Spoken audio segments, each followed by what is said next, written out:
Story time audio ബുക്സിലേക്ക് എല്ലാവർക്കും സ്വാഗതം. ജോസി വാഗമറ്റം എഴുതിയ നോവൽ ചാവുകടൽ.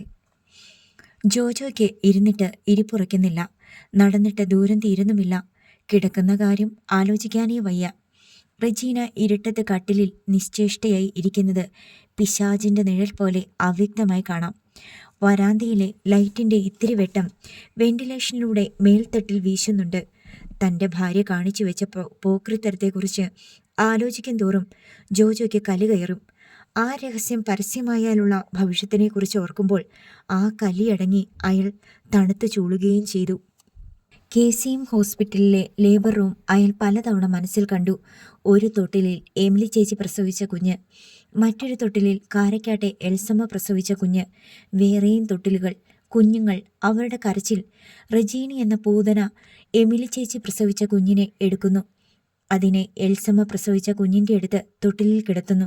എന്നിട്ട് എൽസമ്മ പ്രസവിച്ച കുഞ്ഞിനെ എമിലി ചേച്ചിയുടെ കുഞ്ഞ് കിടന്ന തൊട്ടിലിൽ കിടത്തുന്നു.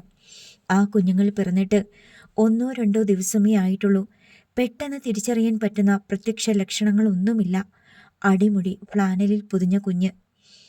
കണ്ണും മൂക്കും ചുണ്ടുകളും ഇത്തിരി പോന്ന കവിൾത്തടങ്ങളും മാത്രം പുറത്തു കാണാം.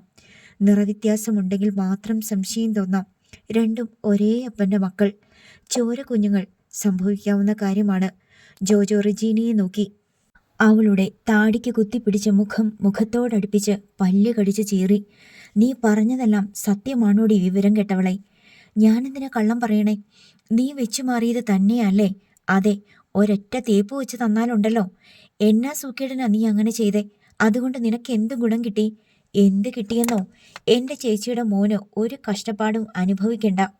കാരക്കാട്ട് കൊട്ടാരത്തിൽ അവനൊരു രാജകുമാരനെ പോലെ വളരുന്നേ. അവൻ മാത്രമല്ല, അവൻ്റെ കഴിവുകളും വളരുന്നുണ്ട്.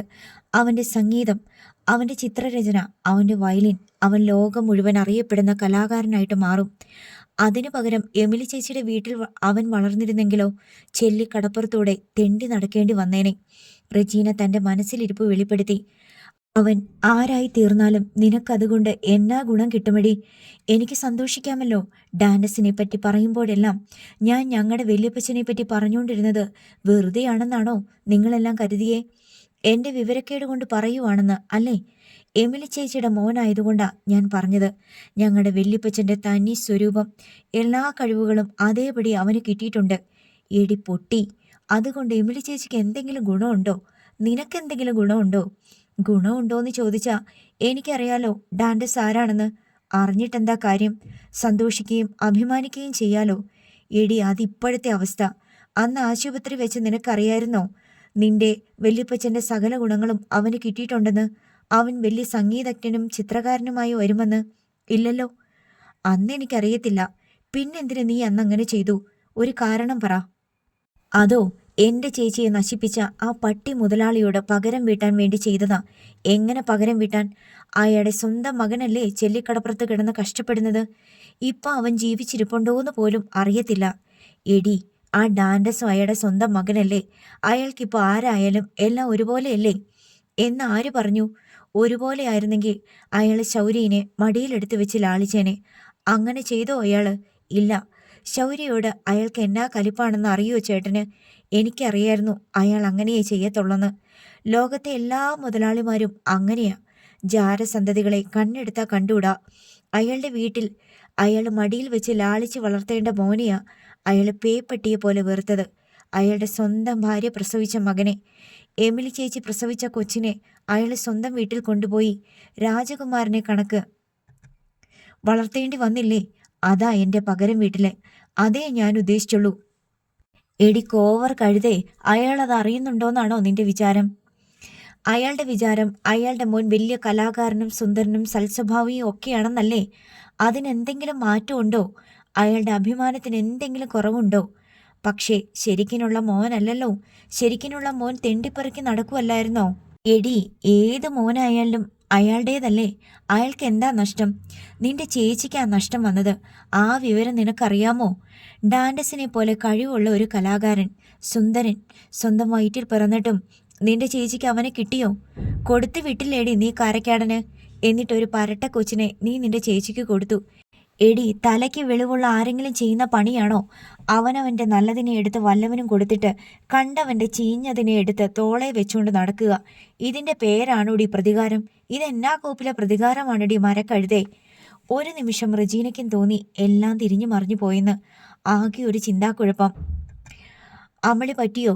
പക്ഷേ പെട്ടെന്ന് തന്നെ അവൾ സമനില പിടിച്ചു പറ്റി. എന്നെ വെറുതെ കുഴയ്ക്കല്ലേ, ഞാൻ ചെയ്തത് പ്രതികാരം തന്നെയാ. എൻ്റെ ചേച്ചിയുടെ കൊച്ച് സകലമാന സൗഭാഗ്യങ്ങൾ അനുഭവിച്ച് സുഖമായിട്ട് വാഴുന്നു.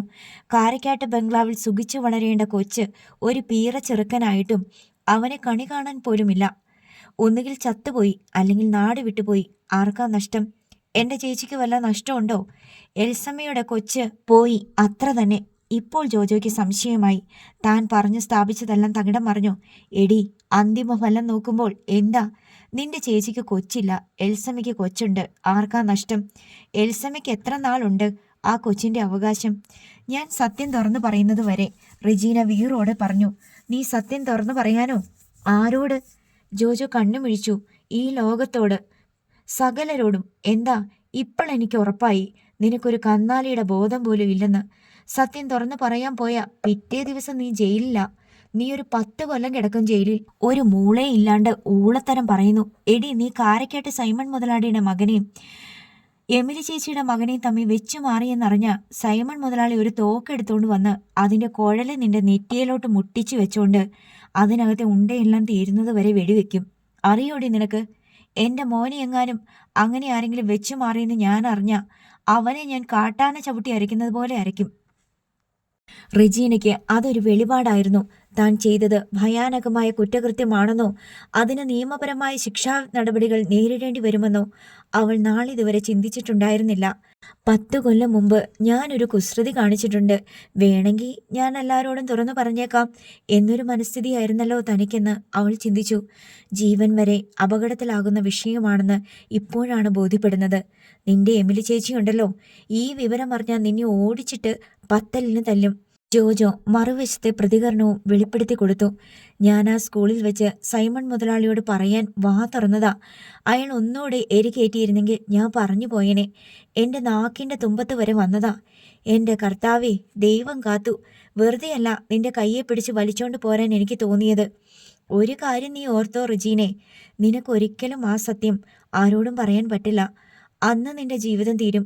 ഒരു 10 കൊല്ലം കൂടി കഴിഞ്ഞിട്ടാ പറയുന്നതെങ്കിൽ ആ ഡാൻഡസും ശൗര്യയും കൂടെ നിന്റെ തല വെട്ടിക്കളയും. ഉറപ്പാ.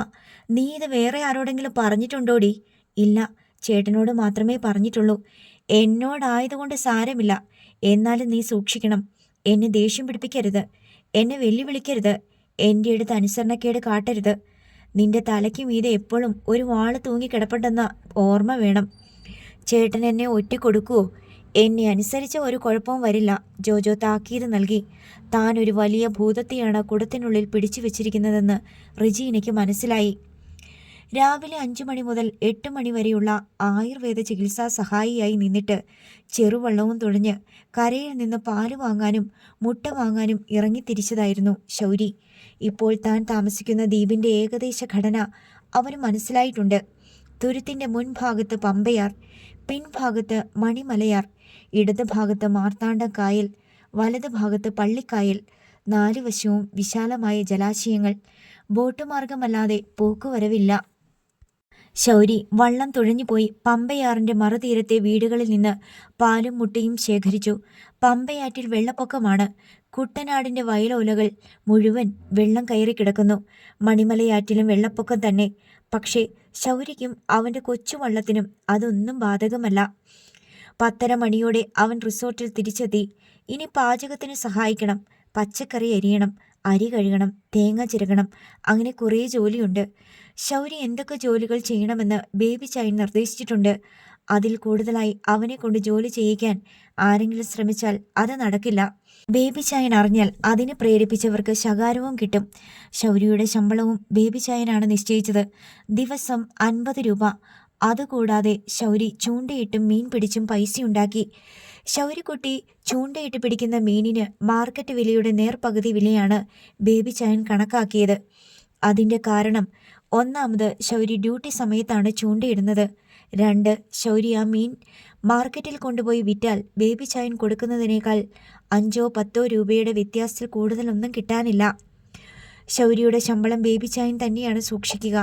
ബേബി ചായൻ്റെ ഭാര്യ വീട് പണ്ടാരക്കളം എന്ന സ്ഥലത്താണ്.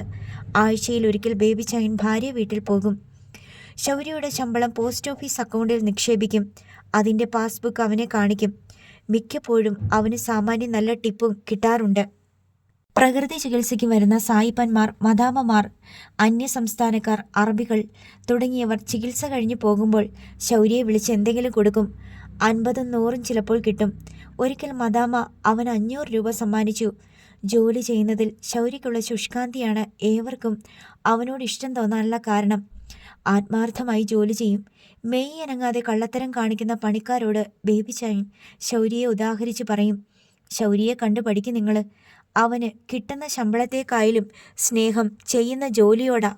അവൻ ആസ്വദിച്ചാ ജോലി ചെയ്യുന്നേ. ഒരാൾക്ക് ജോലിയോടുള്ള ആത്മാർത്ഥത എങ്ങനെയാ തിരിച്ചറിയുന്നേ? ബേബി ചായൻ്റെ ചോദ്യത്തിന് ഉത്തരം പറയാൻ ആർക്കും അറിയില്ല. 10 മണിക്കൂർ ജോലി ചെയ്യേണ്ടവൻ അരമണിക്കൂറും കൂടെ അധിക ജോലി ചെയ്യും. എന്നാലേ അവന് തൃപ്തിയാകത്തുള്ളൂ. ആത്മാർത്ഥതയില്ലാത്തവർ അരമണിക്കൂർ നേരത്തെ പണി മതിയാക്കി അനങ്ങിയും ചെനങ്ങിയും നിന്ന് സമയം കളയും. ശൗര്യക്കുട്ടിക്ക് ജോലി ചെയ്യാൻ ഒരു മടിയുമില്ല. അമിതമായി ചൂഷണം ചെയ്യുകയല്ലെന്ന് തോന്നിയാൽ അവൻ ആർക്കും എന്ത് സഹായവും ചെയ്തു കൊടുക്കും. സുഖചികിത്സയ്ക്ക് വരുന്ന ചിലർ വേദനയുള്ള സന്ധിബന്ധങ്ങളിൽ ആവി പിടിച്ചു കൊടുക്കാൻ അവനോട് ആവശ്യപ്പെടാറുണ്ട്. ചികിത്സയുടെ ഭാഗമല്ലെങ്കിൽ പോലും അവൻ അത് ചെയ്തു കൊടുക്കും. ചില ആഴ്ചകളിൽ ശമ്പളത്തേക്കാൾ അധികം ടിപ്പ് അവന് കിട്ടുന്നുണ്ടായിരുന്നു. അതും അവൻ ബേബി ചായനെ തന്നെ ഏൽപ്പിച്ചു. അതെല്ലാം എത്ര രൂപയുണ്ടാകും എന്നൊന്നും അവനൊരു നിശ്ചയവും ഉണ്ടായിരുന്നില്ല. അതിനിടയിൽ റിസോർട്ടും ആയുർവേദ സുഖചികിത്സാ കേന്ദ്രവും അതിൻ്റെ ഉടമസ്ഥൻ വിൽക്കാൻ പോവുകയാണെന്ന് ഒരു വിവരം ശൗര്യ കേട്ടു. ബേബി ചായനോട് ചോദിച്ചപ്പോൾ അങ്ങനെ എന്തൊക്കെയോ നീക്കങ്ങൾ നടക്കുന്നതായി മറുപടി കിട്ടി. അപ്പം നമ്മ ഇവിടുന്ന് പോവേണ്ടി വരുമോ ബേബി ചായ? ശൗര്യക്കുട്ടി ചോദിച്ചു. ഒന്നും അറിയത്തില്ലെൻ്റെ കൊച്ചേ, ഇതൊക്കെ വലിയ കോടീശ്വരന്മാർ തമ്മിലുള്ള ഇടപാടല്ലേ. ബേബി ചായൻ്റെയും കൂടെയല്ലേ ഇത്? ശൗര്യക്കുട്ടിയുടെ വിചാരം ബേബി ചായനും ഈ റിസോർട്ടിൽ എന്തൊക്കെയോ ഉടമസ്ഥാവകാശങ്ങൾ ഉണ്ടെന്നായിരുന്നു. കാരണം അത്രത്തോളം അധികാരം അവിടെ ബേബി ചായനുണ്ടായിരുന്നു. ബേബി ചായൻ പറയുന്നതിനപ്പുറം ഒരു എതിർവാക്കില്ലായിരുന്നു. ബേബി ചായനോട് മറുവാക്ക് പറയുന്നവൻ പിന്നീട് അവിടെ ജോലി ചെയ്യേണ്ടി വരില്ല. അങ്ങനെ ഇരിക്കുമ്പോഴാണ് ബേബി ചായൻ്റെ ജോലി കൂടി അവസാനിക്കാൻ സാധ്യതയുണ്ടെന്നറിയുന്നത്. അവനത് ആദ്യം ഉൾക്കൊള്ളാനേ കഴിഞ്ഞില്ല. ബേബി ചായനില്ലെങ്കിൽ താനും അവിടെ നിന്നിട്ട് കാര്യമില്ലെന്ന് അവന് തോന്നി. ഏതാനും ദിവസങ്ങൾക്കകം വ്യക്തമായ ധാരണ കിട്ടി. റിസോർട്ടും അനുബന്ധ സ്ഥാപനങ്ങളും മറ്റൊരു കമ്പനി ലീസിന് ഏറ്റെടുക്കുകയാണ്. വിൽപ്പനയല്ല, പാട്ട കൈമാറ്റം മാത്രം. ഇത് ഏറ്റെടുക്കുന്ന കമ്പനിക്കാർക്ക് നമ്മളെ വേണോ വേണ്ടയോ എന്ന് അറിഞ്ഞുകൂടാ. ബേബി ചായൻ ശൗര്യക്കുട്ടിയോട് പറഞ്ഞു. റിസോർട്ടും പ്രകൃതി ചികിത്സാ കേന്ദ്രവും പാട്ടത്തിനെടുത്ത കമ്പനി ഉടമകൾ റിസോർട്ടിലെത്തി. അവിടെയുള്ള ജോലിക്കാരെ പരിചയപ്പെട്ടു. അവരുടെ എല്ലാം ശമ്പളം എത്രയെന്ന് തിരക്കി. എല്ലാവരും അവിടെ തന്നെ തുടരണമെന്ന് ആവശ്യപ്പെട്ടു. ബേബി ചായൻ്റെ സ്ഥാനത്തേക്ക് പുതിയൊരു മാനേജർ വന്നു. ബേബി ചായൻ സൂപ്പർവൈസറായി തരം താഴ്ത്തപ്പെട്ടു. ബേബി ചായൻ്റെ അധികാരവും ശമ്പളവും വെട്ടിക്കുറച്ചു. അയാളുടെ വാക്കുകൾക്കും വിലയില്ലാതായി. എടാ മോനെ, ഇങ്ങനാണെങ്കിൽ ഞാൻ അധികകാലം ഇവിടെ നിൽക്കുമെന്ന് തോന്നുന്നില്ല. ബേബി ചായൻ വളരെ നിരാശയോടെ അവനോട് പറഞ്ഞു. ഒരു ശനിയാഴ്ച വൈകുന്നേരം ഭാര്യ വീട്ടിലേക്ക് പോയ ബേബി ചായൻ തിങ്കളാഴ്ചയായിട്ടും തിരിച്ചു വന്നില്ല. ശൗരി ഉത്കണ്ഠയോടെ കാത്തിരുന്നു. ബേബി ചായൻ പിന്നെ വന്നതേയില്ല. ബേബി ചായൻ പോയിട്ട് ആഴ്ചയൊന്ന് കഴിഞ്ഞു. അടുത്ത ശനിയും ഞായറും വന്നുപോയി. ശൗര്യയുടെ പ്രതീക്ഷ അണഞ്ഞു. ഇനി ബേബി ചായൻ വരില്ലെന്ന് അവന് തോന്നി. ഇതുവരെ ജോലി ചെയ്ത പൈസ മുഴുവൻ ബേബി ചായൻ്റെ കയ്യിലാണ്. ഇനി ബേബി ചായൻ്റെ വീട്ടിൽ ചെന്ന് കണ്ടാൽ മാത്രമേ ആ പൈസ കിട്ടുകയുള്ളൂ എന്ന് അവന് തോന്നി. ബേബി ചായൻ തട്ടിപ്പുകാരനല്ലെന്നാണ് അവൻ്റെ വിശ്വാസം. ബേബി ചായൻ പോയതിൽ പിന്നെ ശൗര്യയ്ക്ക് മ്ലാനതയാണ്. ആരോടും വലിയ മിണ്ടാട്ടമില്ല. ചെയ്തുകൊണ്ടിരുന്ന ജോലികൾ അവൻ തുടർന്നു പോന്നു. മുട്ടയും പാലും വാങ്ങാൻ മറുകരയ്ക്ക് പോകുന്ന ജോലി മാത്രം മുടങ്ങി. അതിനുവേണ്ടി പോയിക്കൊണ്ടിരുന്ന ചെറുവള്ളം ബേബി ചായൻ്റേതായിരുന്നു. ബേബി ചായൻ അതിൽ കയറി തുഴഞ്ഞാണ് പോയത്. പോകുമ്പോൾ ബേബി ചായൻ ശൗര്യയോട് ഒരു വാക്ക് പറഞ്ഞില്ല, ഇനി തിരിച്ചു വരില്ലെന്ന്. അത് പറഞ്ഞിട്ട് പോകാത്തതിൽ ശൗര്യയ്ക്ക് വലിയ പരിഭവമുണ്ട്. ബേബി ചായൻ പോകാൻ തന്നെ ഉറച്ചിരുന്നുവെന്ന് അവന് പിന്നീട് മനസ്സിലായി. കാരണം ബേബി ചായൻ്റെ സ്ഥാവര ജംഗമങ്ങൾ അടങ്ങിയ പെട്ടി ബേബി ചായൻ കൂടെ കൊണ്ടുപോയിട്ടുണ്ടായിരുന്നു. സാധാരണ ഒരു ബാഗിൽ അത്യാവശ്യം സാധനങ്ങൾ കുത്തിനിറച്ച് കൊണ്ടുപോകാറുള്ള ബേബി ചായൻ ഇത്തവണ വലിയ സൂട്ട് കേസ് എടുത്ത് വള്ളത്തിൽ വെച്ചപ്പോൾ ശൗരി ചോദിച്ചതാണ്, എന്തിനാ ബേബി ചായൻ ഇത് കൊണ്ടുപോണത്? കുറേ പഴയതൊക്കെ ഉണ്ടടാ, ഇതെല്ലാം വീട്ടിൽ കൊണ്ടിട്ട് പുതിയത് കൊണ്ടുവരാം. പഴയതെന്ത് പുതിയതെന്ത് എന്ന് ശൗരിക്കുട്ടി ചോദിച്ചില്ല. വസ്ത്രങ്ങളായിരിക്കും എന്ന് കരുതി. ബേബി ചായന് ഷർട്ടും മുണ്ടും പാൻസും ഒക്കെ വേണ്ടുവോളം ഉണ്ടായിരുന്നു. രാവിലെ കുളിച്ച് അലക്കി തേച്ച് ഡ്രസ്സിട്ട് വലിയ സാറന്മാരെ പോലെയായിരുന്നു ബേബി ചായൻ്റെ റിസോർട്ടിലെ ദൈനംദിന ചുമതലകളിലേക്ക് കടക്കുക. ഈ ഓണം കേറാത്തുരുത്തിൽ ടൂറിസ്റ്റുകളും പ്രകൃതി ചികിത്സ തേടി വരുന്നവരും മാത്രം വസിക്കുന്ന ഈ കൊച്ചു ദ്വീപിൽ പരിഷ്കാര വേഷങ്ങളുടെ ആവശ്യമില്ലെന്ന് ശൗരിക്ക് തോന്നിയിട്ടുണ്ട്. എടാ, മനുഷ്യന്മാർക്ക് ബഹുമാനം തോന്നണമെങ്കിൽ നമ്മൾ അടിമുടി ഗെറ്റപ്പായിരിക്കണം. ബേബി ചായൻ പറയാറുണ്ട്. കയ്യിൽ സ്വർണ്ണ വാച്ചും കഴുത്തിൽ സ്വർണ്ണ ചെയിനും ഉടയാത്ത ഷർട്ടും വടി പോലെ തേച്ചു മിനുക്കിയ പാൻസും ഇട്ട് നിൽക്കുന്ന ബേബി ചായനെ കണ്ടാൽ ടൂറിസ്റ്റുകളും ഷെയ്ക്ക് ഹാൻഡ് കൊടുക്കുമായിരുന്നു. എന്നാലും ബേബി ചായൻ തന്നോട് പറയാതെ പോയല്ലോ എന്ന സങ്കടത്തിൽ ശൗരിക്കുട്ടി കഴിഞ്ഞുകൂടി. പുതിയ മാനേജറുടെ പേര് സാംകുട്ടി എന്നാണ്. അയാൾ എപ്പോഴും എല്ലാവരോടും ആജ്ഞാപിച്ചുകൊണ്ട് നടക്കും. ശൗരിക്കുട്ടിയോട് ആരും ഒന്നും പറഞ്ഞു കൊടുക്കേണ്ട ആവശ്യമില്ല. ഒരുത്തൻ വെള്ളം കോരുന്ന ജോലി ചെയ്തുകൊണ്ടിരിക്കുകയാണെങ്കിൽ സാംകുട്ടി ചെന്ന് അയാളോട് പറയും, നിന്റെ ജോലി വെള്ളം കോരുകയാണ്, അത് നീ ചെയ്തിരിക്കണം. ശൗരി വിചാരിക്കും, ഇയാൾക്കെന്താ വട്ടാണോ? ഒരു ജോലി ചെയ്തുകൊണ്ടിരിക്കുന്നവനോട് അത് ചെയ്യണമെന്ന് ആജ്ഞാപിക്കേണ്ട കാര്യമുണ്ടോ? ശൗരിക്കുട്ടി ചികിത്സാ കേന്ദ്രത്തിൽ ഉഴിച്ചിലിൽ ഏർപ്പെട്ടിരിക്കുകയാണെങ്കിൽ സാംകുട്ടി അതുവഴി ചെല്ലുമ്പോൾ പറയും, അങ്ങനെ ചെയ്യ്, നന്നായിട്ട് ചെയ്യ്. ശൗരിക്കുട്ടിക്ക് അപ്പോൾ എണ്ണ പുരണ്ട കൈകൊണ്ട് സാംകുട്ടിയുടെ മുഖത്തൊരു തേപ്പ് കൊടുക്കാൻ തോന്നും. ബേബി ചായൻ അങ്ങനെയല്ല. താൻ ചെയ്യുന്നത് നോക്കി നിൽക്കും. ചുണ്ടത്ത് ഒരു ചിരിയുണ്ടാകും. നീ പഠിച്ചല്ലോടാ മോനെ പണിയൊക്കെ എന്ന മട്ടിൽ ഒന്ന് തലകുലുക്കും. അത് കാണുമ്പോൾ ഒരു സന്തോഷമാണ്. ഈ സാംകുട്ടിയെ ആർക്കും ഇഷ്ടമല്ലെന്ന് ക്രമേണ ശൗരിക്കുട്ടി മനസ്സിലാക്കി. സാംകുട്ടി വന്നു പോയി കഴിയുമ്പോൾ എല്ലാവരും പിറുപിറുക്കുന്നുണ്ട്. ഇയാൾ എവിടത്തെ മജിസ്ട്രേറ്റാ? ഒരു മാനേജർ വന്നിരിക്കണ്, പൊങ്ങൻ. അയാൾ കൽപ്പിച്ചില്ലെങ്കിൽ സൂര്യന് ഉദിക്കില്ലെന്ന വിചാരം. ആ ബേബി ചായൻ മതിയായിരുന്നു. ഇങ്ങനെ പറയുന്നവരെയെല്ലാം ശൗരിക്ക് ഇഷ്ടമാണ്. ബേബി ചായൻ്റെ വില എല്ലാവരും മനസ്സിലാക്കട്ടെ. പക്ഷേ ജോലിക്കാർ പലരും ശൗരിയോടും മേധാവിത്വം കാട്ടിത്തുടങ്ങി. ശൗരി ബേബി ചായൻ്റെ ആളാണെന്നൊരു വിചാരം എല്ലാവർക്കും ഉണ്ടായിരുന്നത് ഇപ്പോഴില്ലാതായി. ആർക്കും എന്തും പറയാം, എന്തും ആജ്ഞാപിക്കാം. ബേബി ചായൻ ശൗരിക്കുട്ടിയോട് പറഞ്ഞ വാചകം ശൗരിക്കുട്ടി ഒടുവിൽ തന്നോട് തന്നെ പറഞ്ഞു, ഇവിടെ ഞാൻ അധികകാലം നിൽക്കുമെന്ന് തോന്നണില്ല. ഒരാഴ്ചത്തെ ശമ്പളം ശൗരിക്കുട്ടിക്ക് കിട്ടിയില്ല. അടുത്തയാഴ്ച തരുമെന്ന് കരുതി. രണ്ടാമത്തെ ആഴ്ചയും കിട്ടാതെ വന്നപ്പോൾ ശൗരിക്കുട്ടി സാംകുട്ടിയെ കണ്ടു ചോദിച്ചു, എൻ്റെ പൈസ തന്നില്ലല്ലോ. ഏത് പൈസ? കൂലി. നിനക്ക് കൂലി ഉണ്ടായിരുന്നോ? ആ, 50 രൂപ. ബേബി ചായൻ സാറിൻ്റെ അടുത്ത് പറഞ്ഞായിരുന്നല്ലോ. എന്നോട് പറഞ്ഞില്ല. പറഞ്ഞു, ഞാൻ കേട്ടതാണല്ലോ. പറഞ്ഞില്ലെന്ന് ഞാൻ പറഞ്ഞാൽ പറഞ്ഞില്ല. നീ ആരാ എന്നെ ചോദ്യം ചെയ്യാൻ? എനിക്ക് എല്ലാ ആഴ്ചയും കൂലി തന്നുകൊണ്ടിരുന്നതാ. ടിപ്പ് കിട്ടുന്നില്ലേടാ നിനക്ക്? അത് വല്ലപ്പോഴും. അത് തന്നെ നിന്റെ കൂലി. ശൗരി അന്താളിച്ചു പോയി. ഇതെന്തൊരനീതി! ദേഷ്യം കൊണ്ട് അവൻ്റെ മുഖം ചുവന്നു. 1 മാസം കഴിയട്ടെ, വല്ലതും തരാം. ശൗരിക്കുട്ടിക്ക് തനിക്ക് ശമ്പളം കിട്ടുന്നില്ലെന്ന വിവരം മറ്റ് ജീവനക്കാരോട് പറഞ്ഞു. അത് സാംകുട്ടിയുടെ ചെവിയിലെത്തി. നിനക്ക് ശമ്പളം തരണോ വേണ്ടിയോ എന്ന് ഞാൻ ഒന്നുകൂടെ ആലോചിച്ചിട്ട് പറയാം. നീ ഇവിടെയുള്ളവരോട് പരാതി പറഞ്ഞു വാങ്ങിക്കാമെങ്കിൽ വാങ്ങിച്ചോ. അതോടെ ശൗരിക്ക് ബോധ്യമായി ഇവിടെ ശരിയാവില്ല.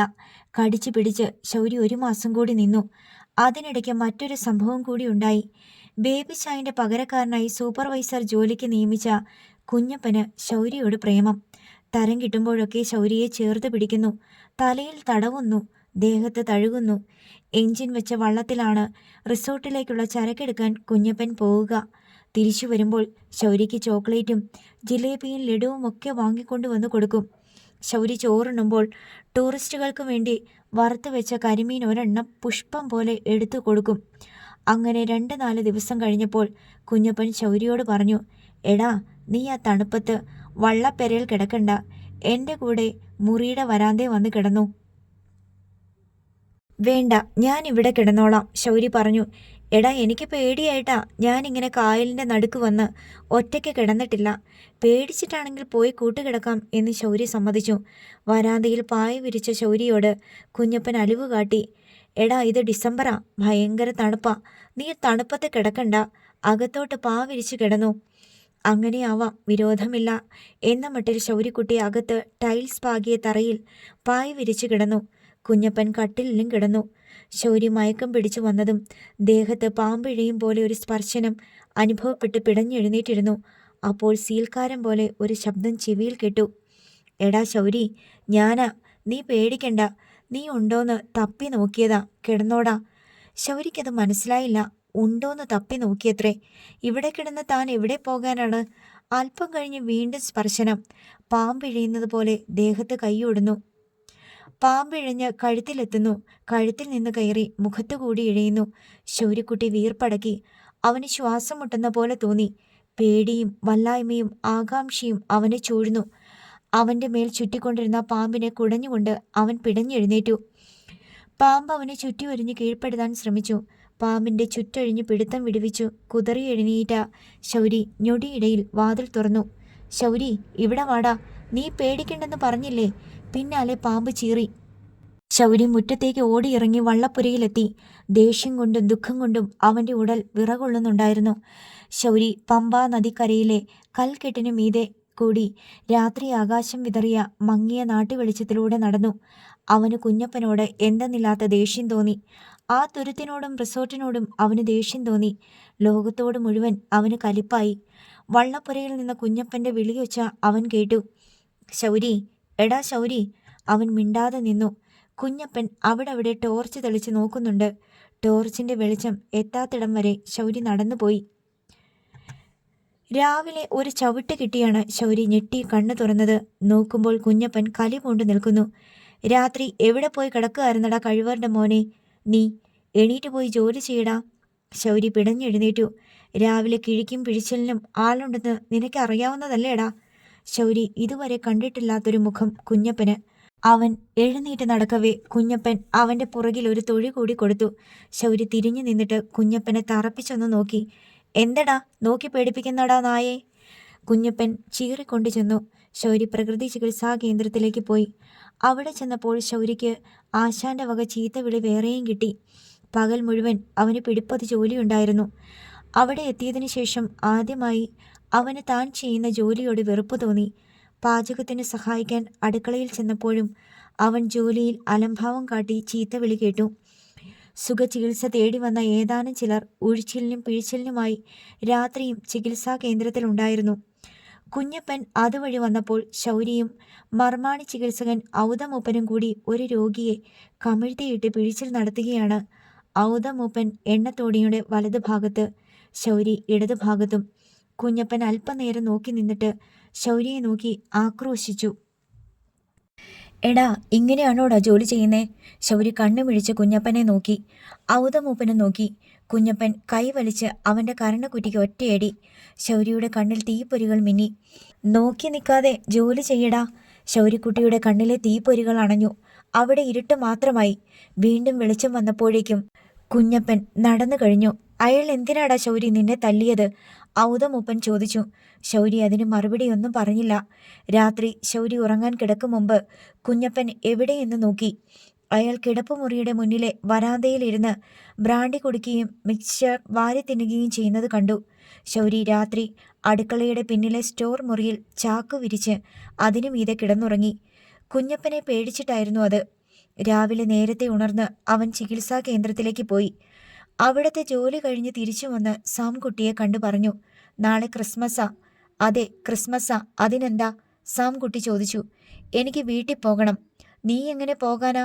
ഇവിടുന്ന് ബോട്ടും വള്ളവും ഒന്നും ആലപ്പുഴയ്ക്ക് പോണില്ല. എൻ്റെ കൂലി തന്നാ മതി, ഞാൻ എങ്ങനെയെങ്കിലും പോയിക്കോളാം. നിനക്കിവിടെ ശമ്പളമില്ല, ഭക്ഷണം തരും.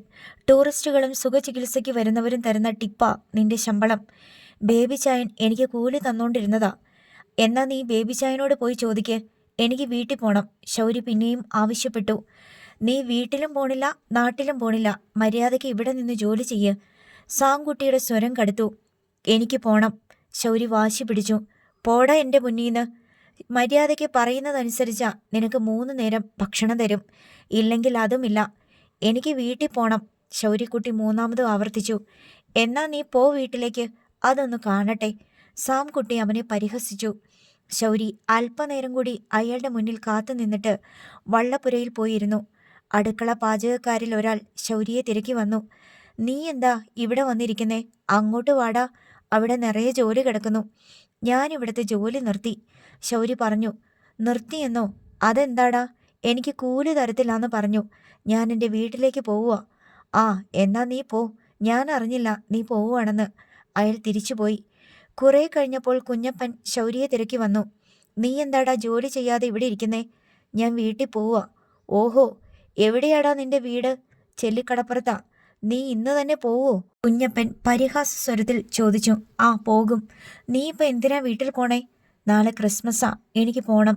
നിന്നോട് ആരാ പറഞ്ഞ ക്രിസ്മസ് ആണെന്ന്? കിഴി പിടിക്കാൻ വന്ന ഒരാൾ പറഞ്ഞ് നാളെ ക്രിസ്മസ് ആണെന്ന്.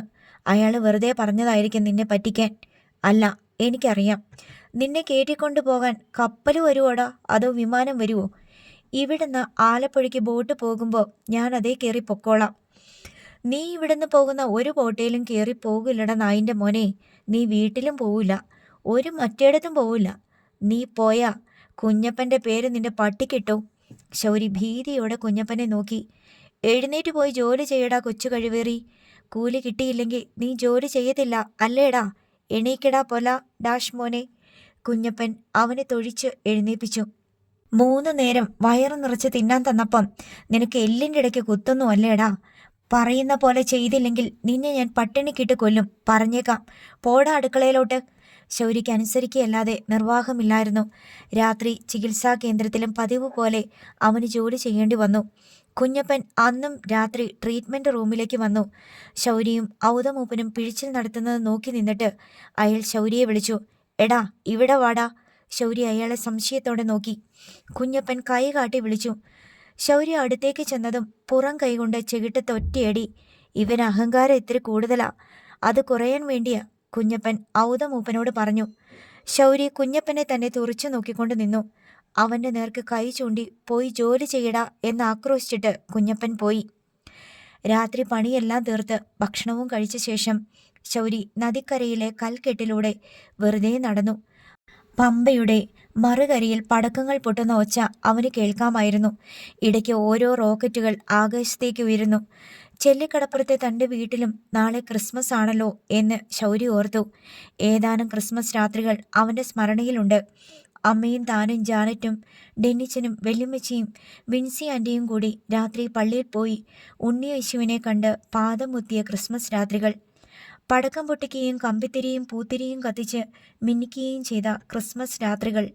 അപ്പവും ഇറച്ചിക്കറിയും കഴിച്ച് വയറു നിറഞ്ഞ സംതൃപ്തമായ ക്രിസ്മസ് ദിനങ്ങൾ. അവരിപ്പോൾ അവിടേക്ക് ഓടിയെത്താൻ കൊതി തോന്നി.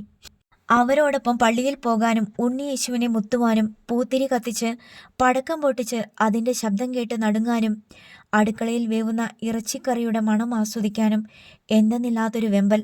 പക്ഷേ സാംകുട്ടി പോകാൻ അനുവദിച്ചില്ലെങ്കിൽ വീട്ടിൽ പോക്ക് സാധ്യമല്ല. 4 ദിക്കും വെള്ളത്താൽ ചുറ്റപ്പെട്ട് കിടക്കുന്ന ഈ തുരുത്തിൽ നിന്ന് ഒളിച്ചോടി രക്ഷപ്പെടാൻ മാർഗമൊന്നുമില്ല. അയാൾ സമ്മതിച്ചില്ലെങ്കിൽ ഒരിക്കലും തനിക്ക് പോകാൻ പറ്റില്ലേ എന്നും ശങ്കിച്ചു.